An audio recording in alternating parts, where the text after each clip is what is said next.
Anak ng Espiritu Santo. Amen. Mga kapatid, sumayin niyo ang Panginoon. At sumayo rin. Ngayon po ang unang linggo ng Adbyento. At sa unang linggo ng Adbyento, sinisimulan natin ang bagong kalendaryo ng simbahan. Kaya po ito ay parang bagong taon sa ating lahat. Kaya nga, sa ating pagdiriwang ng banal na misa, hilingin natin sa Panginoon na tunay na magkaroon ng pagbabago ang ating buhay, tunay na tayong pagpalain ng Panginoon at tunay natin siyang mapaghandaan ng kanyang pagdating sa ating buhay. Sa ating panalamisa ngayong hapong ito mga kapatid, isama natin sa ating mga panalangin lahat ng manag-alay ng mga intensyon at mga pamisa at mga kailingan. At upang tayong lahat maging marapat makisa sa banal na pagdiriwang na ito, pagsisihan natin ang ating mga kasalanan, tayo humingi sa Diyos ng awa at kapatawaran. Sabay-sabay tayong lahat inaamin ko sa makapangyarihan Diyos, sa inyo mga kapatid, lubha ko nagkasala sa isip, salita at sa gawa, sa aking pagkukulang. Kaya sinasamo ko sa mahal na Birheng Maria, sa lahat ng mga anghel at mga banal, at sa inyo mga kapatid na ako'y panalangin sa Panginoong ating Diyos.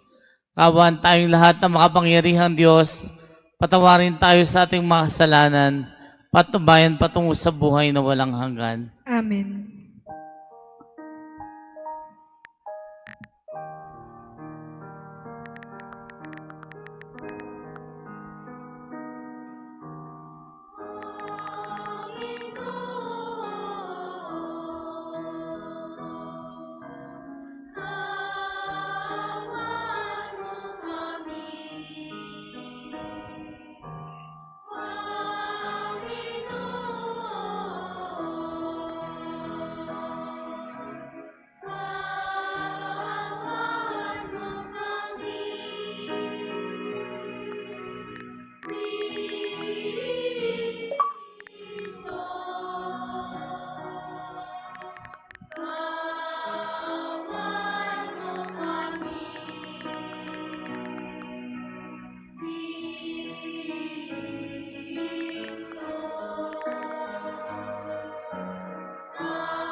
Manalangin tayo.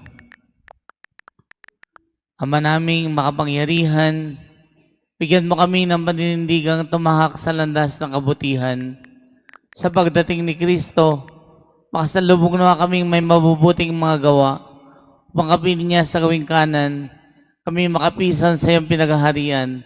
Sa pamamagitan niya kasama ng Espiritu Santo, magpasawalang hanggan. Amen.